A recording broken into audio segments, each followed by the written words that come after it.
अस्सलाम वालेकुम जी। आज की क्लास में हम कुछ मज़ामीन जैसे फ़ॉर एग्ज़ाम्पल माई बुक मेरी किताब को ले रहे हैं और इसमें हम लफ्ज़ी जो है हर लफ्ज़ का तर्जमा और उसके पूरा जो है उस पूरे सेंटेंस का तर्जमा भी हम करेंगे।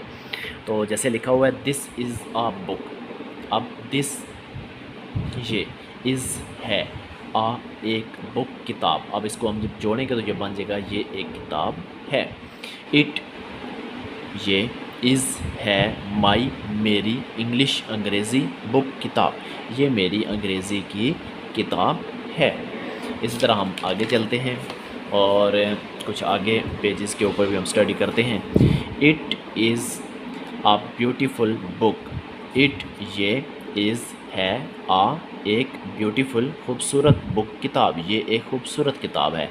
It is made of paper. It ये इज़ है मेड बनी हुई ऑफ की का के ये तीनों फॉर्म के अंदर यूज़ हो रहा होता है और पेपर कागज़ ये कागज़ की बनी हुई है। It has a fine cover. It has a fine cover. It ये इज़ रखती है आ एक फ़ाइन उम्दा कवर जिल्द। जो हम जिल्द और कवर करवाते हैं तो उसके बारे में है कि इसकी जिल्द उम्दा है। इट्स इसका टाइटल सरूक जो प्रॉपर नाम दिया जाता है बुक का नाम होता है उसको हम टाइटल बोलते हैं। इज़ है लवली प्यारा। इसका स्वरूप प्यारा है। It's paper is white. It's इसका पेपर कागज़ इज़ है वाइट सफ़ेद। इसका कागज़ सफ़ेद है। It has many picture.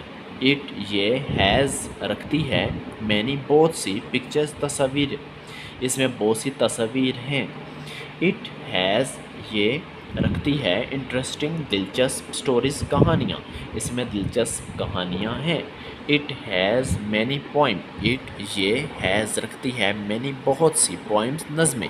इसमें बहुत सी नज़में हैं। It is easy to read. It ये इज़ है ईज़ी आसान टू रीड पढ़ने में। ये पढ़ने में आसान है। It's price is 60 rupees. It's इसकी प्राइस कीमत इज़ है 60 रुपीज़ रुपये। इसकी कीमत 60 रुपये है। तो आप पूरा एक नीचे लिखा हुआ है my book this is a book. It is my English book. It is a beautiful book. It is made of paper. It has fine cover. Its title is lovely. Its paper is white. It has many picture. It has interesting stories. It has many poems. It easy to read. Its price is 60. It is very useful to me. I like my book very much. तो ये हमने क्या किया एक का story को जैसे for example इसको हम ऐसे बोलते हैं। एक ऐसे को हमने और ऐसे का नाम था माई बुक। इसको हमने लफ्ज़ी ब लफ्ज़ी इसका तर्जुमा किया और उस तर्जुमे से हमने क्या किया कि उसको प्रॉपर्ली समझा कि उस एक जो ऐसे है उसके अंदर किस किस चीज़ की बात हो रही है। यानी अगर बुक है तो बुक के बारे में क्या कुछ बताया जा रहा है। तो इस चीज़ को हमने क्या किया है रीड आउट किया है। और आज की क्लास हमारी जो वो सारी इसी के ऊपर बेस्ड थी। अब आने वाली क्लास के अंदर हम मज़ीद जो है वो रीडिंग्स करेंगे।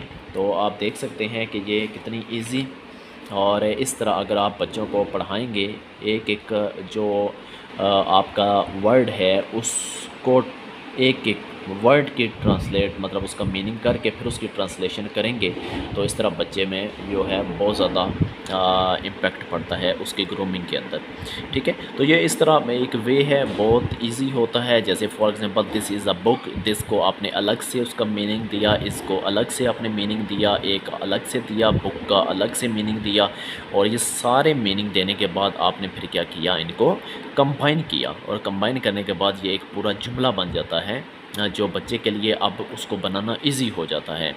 क्योंकि आपने उसको एक एक जो आपका वर्ड है उसको आपने ट्रांसलेट करना बच्चे को बता दिया तो उस लिए अब ये ट्रांसलेशन उस बच्चे के लिए अब क्या हो चुकी है इजी हो चुकी है। हम भी किसी भी पैराग्राफ को जब रीड आउट करते हैं तो कोशिश यही करते हैं कि उसके एक एक जो वर्ड है उसकी ट्रांसलेशन करें और उसके बाद हम क्या करते हैं उसके पूरे के पूरे सेंटेंस की जो है वो ट्रांसलेशन करने के काबिल हो जाते हैं। तो इसी तरह आपने भी बच्चों को या किसी भी क्लास के अंदर हैं तो ये लफ्ज़ी जो है वो आप एक एक वर्ड का मीनिंग और उसके बाद उसकी प्रॉपर ट्रांसलेशन करवाएंगे आप, ठीक है।